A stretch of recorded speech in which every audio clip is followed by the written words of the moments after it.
Hello दोस्तों, आपका स्वागत है आपके अपने YouTube channel future online classes में। आज हम इस वीडियो में डीएलएड के फर्स्ट ईयर के पेपर F2 जिसमें आप सभी को पढ़ना है बचपन और बाल विकास के बारे में।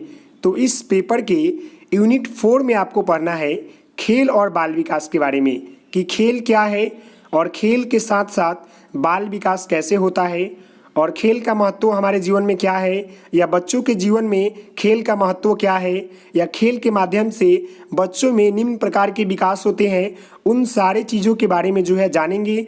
और यह वीडियो पूरे तरह से यूनिट 4 को कंप्लीट करते हुए डन होगा। मतलब इस वीडियो में मैं इकाई 4 जिसमें आपको पढ़ना है खेल और बाल विकास के बारे में, इस यूनिट को पूरा कंप्लीट करूंगा, जो कि आपके एग्ज़ाम के लिए काफ़ी महत्वपूर्ण है। तो आशा करता हूं कि यह वीडियो आपको अच्छा लगेगा। तो चलते हैं अपने टॉपिक के ऊपर, खेल और बाल विकास के बारे में। तो सबसे पहले हम यह जानेंगे कि खेल क्या होता है। सबसे पहले हम यह जानना पड़ेगा कि खेल क्या होता है। तो खेल जो होता है एक प्रकार का आनंद है। मतलब खेल जो होता है एक प्रकार का आनंद है जो कि सभी कार्य जिसमें हमें जो होता है रुचि होता है या मन लगता है या अपने आप मतलब अपने स्वतंत्र रूप से करते हैं, जिसमें हमें आनंद मिलता है, उसी को हम लोग खेल कहते हैं। मतलब कहने का अर्थ है कि खेल जो है यह शब्द ही एक प्रकार का आनंद है। जो हमारा खेल शब्द है वह एक प्रकार का आनंद है। वे सभी कार्य जिसे हम अपने रुचि, अपने मन से या अपने स्वतंत्र रूप से करते हैं, जिसमें हमें आनंद की मतलब प्राप्ति होती है, तो उसे ही हम खेल कहते हैं। आगे देखते हैं। आगे मैंने नोट्स में डाला है जो कि काफ़ी महत्वपूर्ण है।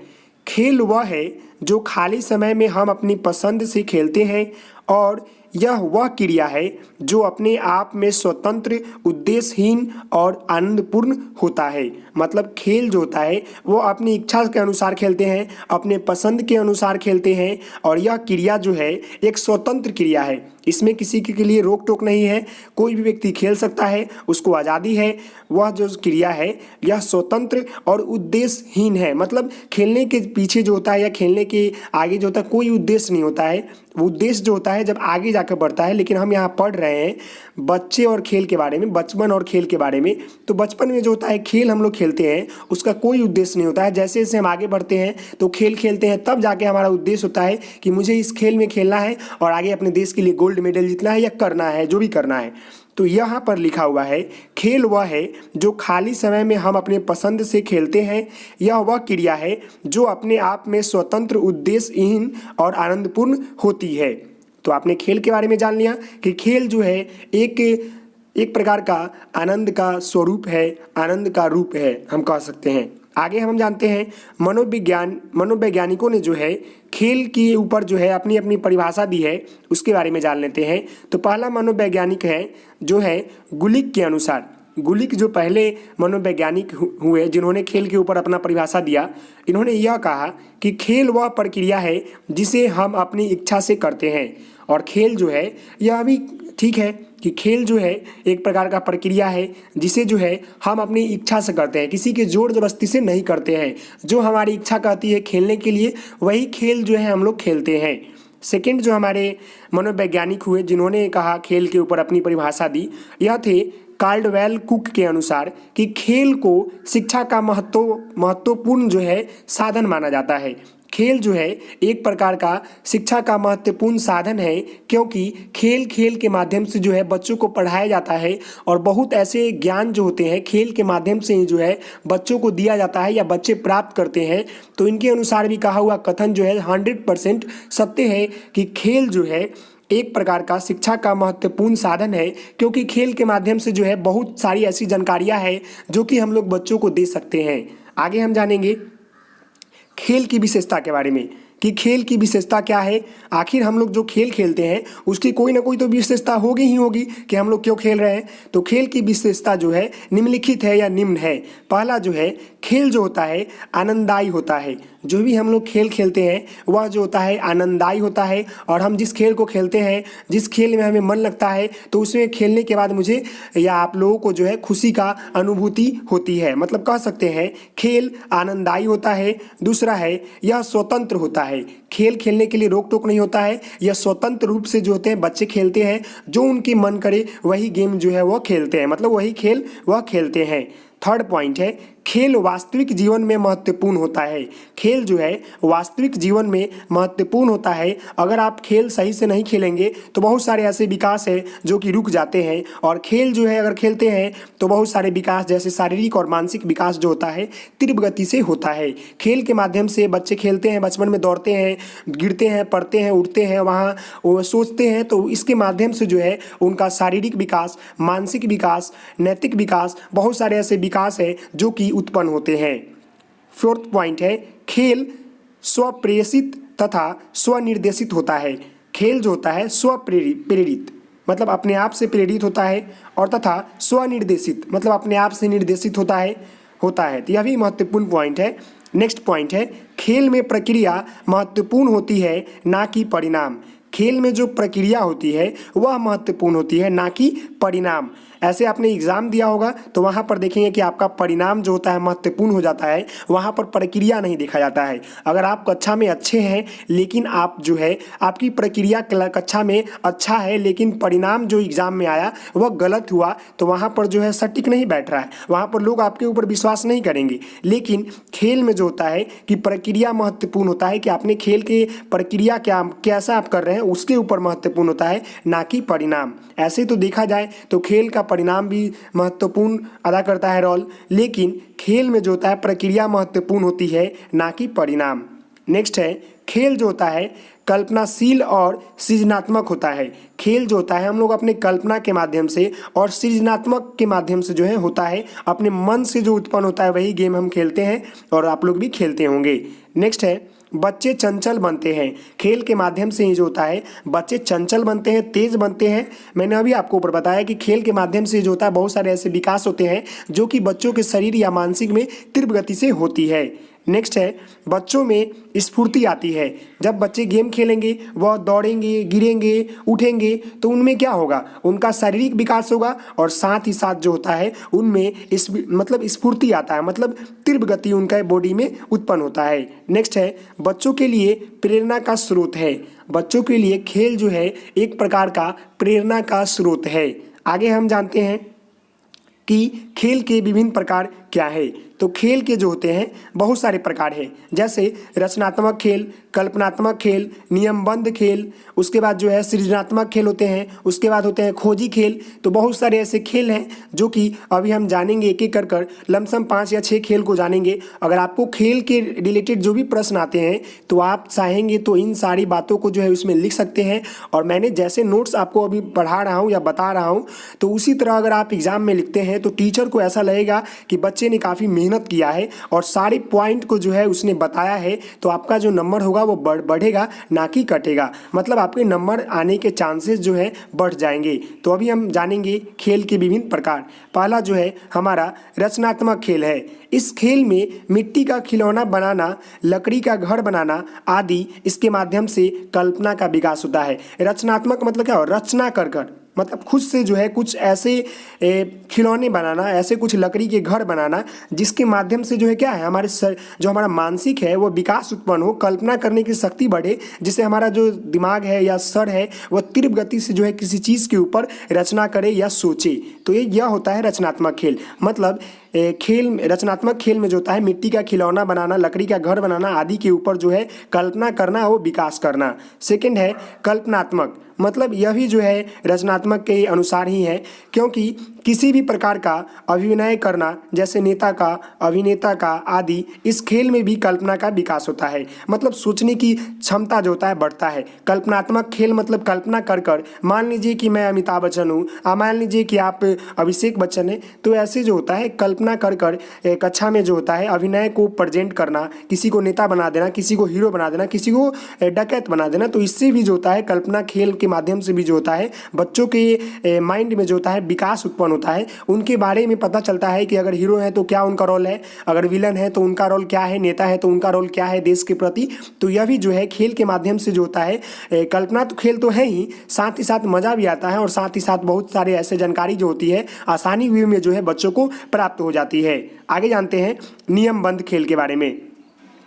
तो नियमबद्ध खेल क्या होता है कि किसी भी प्रकार का खेल जो कि एक नियम के द्वारा खेला जाता है, या किसी भी प्रकार का खेल जो कि नियम के अनुसार सारे जो बच्चे होते हैं खेलते हैं, उसे हम लोग नियमबद्ध खेल कहते हैं। जैसे क्रिकेट, कबड्डी, हॉकी आदि बहुत सारे ऐसे खेल होते हैं जिसमें नियम होता है कि इतने प्लेयर खेलेंगे, इतने बच्चे खेलेंगे, ऐसे खेलना है, वैसे खेलना है। तो यह जो होता है नियमबद्ध खेल भी जो है काफ़ी महत्वपूर्ण है, क्योंकि इसके माध्यम से जो है बच्चों के अंदर जो होता है अनुशासन की व्यवस्था उत्पन्न होती है। क्योंकि बच्चे अगर नियम में रहेंगे तो उनके अंदर अनुशासन का उत्पन्न होगा और वह अनुशासन के बारे में जानेंगे और अपने जीवन में उतारेंगे। तो मतलब कि खेल खेल के माध्यम से जो है आप देख रहे हैं कि बच्चों को ज्ञान की वृद्धि भी कराई जा रही है। नेक्स्ट है सृजनात्मक खेल।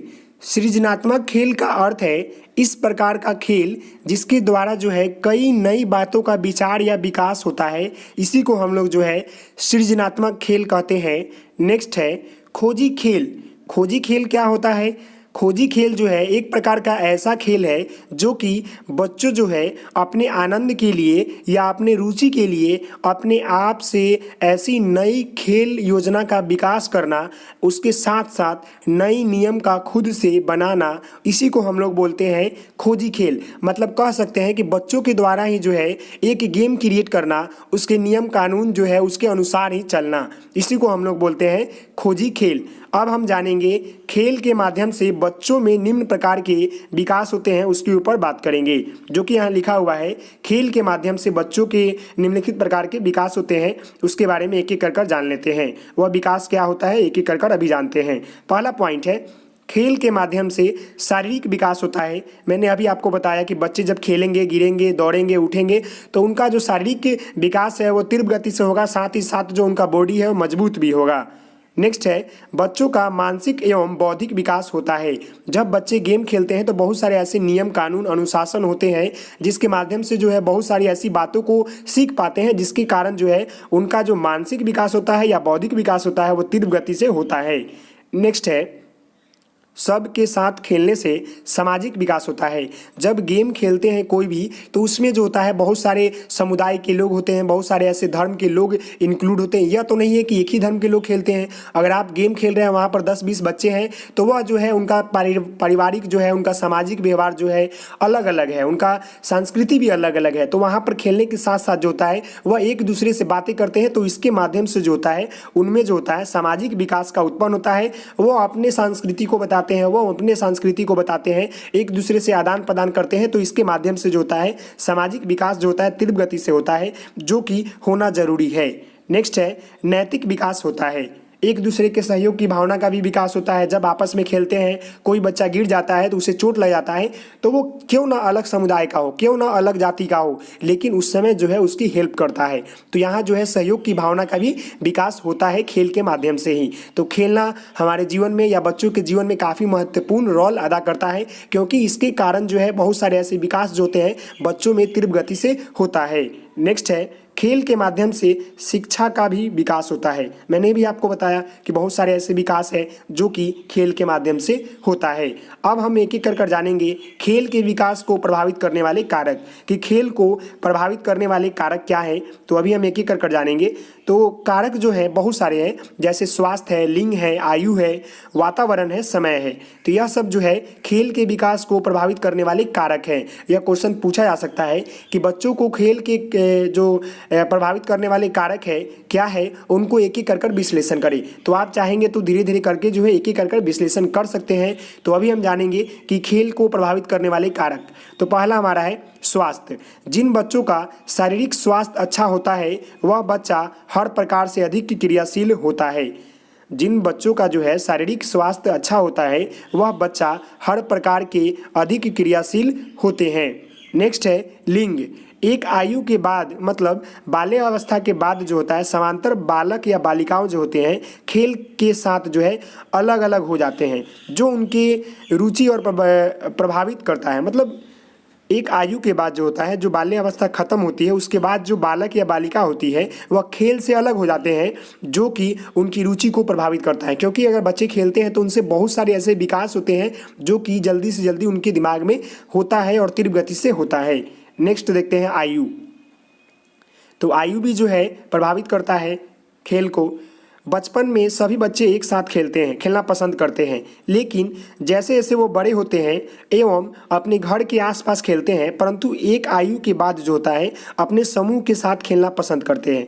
मतलब जैसे जैसे बच्चों में थोड़ी ज्ञान आ जाती है तो वो क्या करते हैं कि अपने जो घर है वहाँ आसपास खेलते थे, लेकिन परंतु या कुछ आयु के बाद वह समूह के साथ खेलना पसंद करते हैं। नेक्स्ट है वातावरण। खेलने के लिए प्राप्त जगह का होना अनिवार्य होता है, क्योंकि शारीरिक विकास के लिए खुले मैदान में खेलना आवश्यक है। अगर वातावरण अच्छा नहीं है तो बच्चे कितना भी खेल लें उनके लिए वो लाभदायक नहीं है। वातावरण अच्छा है तो बच्चों के लिए काफ़ी महत्वपूर्ण रहेगा खेल के माध्यम से, क्योंकि वहाँ बच्चे अच्छे से खेल पाएंगे, जिनके कारण जो है उनके सारे विकास जो है तीव्र गति से ईजी वे में होंगे। नेक्स्ट देखते हैं समय। समय भी जो है प्रभावित करता है। तो समय है खेल के लिए उचित समय होना। बच्चे किसी भी समय नहीं खेल सकते, अर्थात उनका दिनचर्या भी इसी से अनुरूप होता है।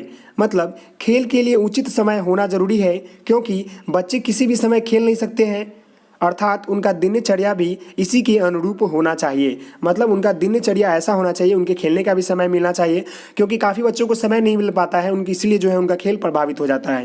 तो यह सब पॉइंट जो था खेल को प्रभावित करने वाले कारक थे। स्वास्थ्य, अगर बच्चे अच्छे से स्वास्थ्य में नहीं रहेंगे तो खेल नहीं पाएंगे। लिंग, मतलब अगर बालक बालिकाओं के बीच में अगर विभेद किया जाए तो आपस में नहीं खेल पाएंगे। आयु, ऐसा होता है कि बचपन में सभी बच्चे खेलते हैं, लेकिन कुछ समय बाद जो होता है वो अपने अलग समुदाय या अपने अलग वर्ग के साथ खेलना पसंद करते हैं, सभी बच्चों के साथ खेलना पसंद नहीं करते हैं। वातावरण, अगर जहां बच्चे खेल रहे हैं वहां का वातावरण अच्छा ना हो तो बच्चे को खेलने में मन नहीं लगेगा, साथ ही साथ उनका विकास जो होगा रुक जाएगा। नेक्स्ट है समय। समय भी होना जरूरी है, क्योंकि दिनचर्या में जो है बहुत सारे कार्य होते हैं बच्चों के लिए जो कि करना अनिवार्य है, साथ ही साथ उनमें कुछ ऐसे समय हो जिसमें बच्चे आसानी से खेल पाएं। अब हम आगे जानते हैं कि खेल सामग्री, एक और हमारा कारक जो है खेल सामग्री, यह भी जो है हमारे खेल को प्रभावित करता है। आपने देखा होगा गांव समाज में कि बच्चे के, अगर कोई बच्चा अच्छा है, उनके पापा मम्मी अच्छे हैं, तो उनके लिए जो है बहुत सारे ऐसे किट, जो क्रिकेट किट होते हैं या बहुत सारे ऐसे प्लेयर के किट होते हैं जो कि खरीदा देते हैं। लेकिन कई ऐसे बच्चे होते हैं जिनके पास सुविधा नहीं होता है, फिर भी वो खेलना चाहते हैं, तो वो देखे होंगे लकड़ी के कुछ ऐसे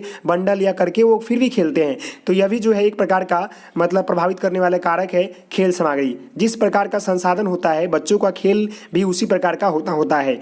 मतलब अगर बच्चे के पास अच्छे संसाधन हो खेल के लिए तो उनका खेल भी जो है अच्छा होगा, अर्थात खेल सामग्री का होना भी आवश्यक है। अगर खेल सामग्री नहीं होगा तो बच्चे जो है खेल से दूर भागना शुरू करेंगे, जिनसे जो है उनका काफ़ी कुछ नुकसान होगा और काफ़ी जो वृद्धि होती है वो धीरे धीरे हो जाएगी, मतलब धीमी हो जाएगी।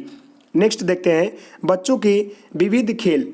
मतलब बच्चों के विविध खेल क्या होता है? तो पहला जो होता है प्रयोगात्मक खेल होता है। बच्चे एक नन्हे वैज्ञानिक होते हैं, वे अपने अनुसार नए प्रकार का खेल खोजते हैं एवं प्रयोग करते हैं। प्रयोगात्मक खेल का अर्थ है कि अपने आप में प्रयोग किया हुआ ऐसा खेल जो कि बच्चे के द्वारा किया जाता है और उसी के माध्यम से वो खेलते हैं। नेक्स्ट है स्वाभाविक खेल, ऐसा खेल जिसे बच्चे अपने रुचि एवं बिना किसी प्रकार के प्रतिबंध के खेलते हैं। मतलब स्वाभाविक खेल क्या होता है कि ऐसा खेल जिसे बच्चे जो होते हैं अपने रुचि एवं बिना किसी प्रकार के प्रतिबंध के खेलते हैं। नेक्स्ट देखते हैं, तो नेक्स्ट जो है रचनात्मक है। खेल के माध्यम से कुछ विचार एवं नियम को खुद से बनाकर खेलना रचनात्मक खेल कहलाता है। मतलब जो रचनात्मक खेल होता है वह जो होता है खुद के द्वारा क्रिएट किया हुआ नियम कानून एवं खेल होता है। नेक्स्ट है दौड़ धूप खेल। मतलब इस प्रकार का खेल जिसमें बच्चे शारीरिक विकास एवं गायम विकास, मतलब गायम विकास का शारीरिक एवं मानसिक विकास, जैसे दौड़ना, भागना, पकड़ना, लुका छुपी इत्यादि जो है इसके माध्यम से जो है खेलते हैं, जिसे दौड़ धूप खेल कहते हैं। नेक्स्ट है मानसिक खेल। मानसिक खेल का मतलब होता है कि जैसे नाटक, अभिनय, शतरंज आदि प्रकार के खेल जो कि बच्चे के बौद्धिक विकास को वृद्धि करती है। मानसिक विकास खेल का मतलब है कि जो कि दिमाग से सोचकर खेला जाए, और दौड़ धूप खेल का मतलब है कि जो कि फिजिकल खेला जाए, मतलब अपने शरीर के माध्यम से खेला जाए, दौड़कर, भागकर या पकड़कर। नेक्स्ट देखते हैं, तो एक नेक्स्ट जो है हमारा है कल्पनात्मक खेल। इस प्रकार का खेल जो होता है जिसमें बच्चे कल्पना द्वारा खेलते हैं, जैसे गुड्डे गुड़ियों का खेल आदि खेल जो होते हैं बहुत सारे, मतलब कल्पना करते हैं कि ऐसा हो सकता है। परी परियों का खेल, राजा रानियों का खेल, यह सब जो खेल है यह कल्पनात्मक खेल है। नेक्स्ट है सामूहिक खेल। यह जो होता है एक प्रकार का समूह का बना हुआ खेल है, जिसे हम लोग सहभागिता का भावना आता है, जैसे क्रिकेट, हॉकी और फुटबॉल। सहभागिता का मतलब कि सहयोग करने की भावना उत्पन्न होती है, इसी को हम लोग सामूहिक खेल कहते हैं।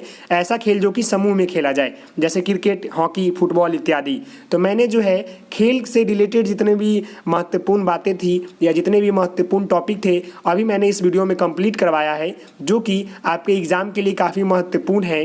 तो आशा करता हूँ कि ये वीडियो आपको अच्छा लगा होगा। तो आप हमारे चैनल को लाइक करेंगे, शेयर करेंगे, सब्सक्राइब करेंगे। Thank you for watching this video. Please like, share and subscribe my channel. तो मिलते हैं नेक्स्ट वीडियो में, तब तक के लिए धन्यवाद। Thank you.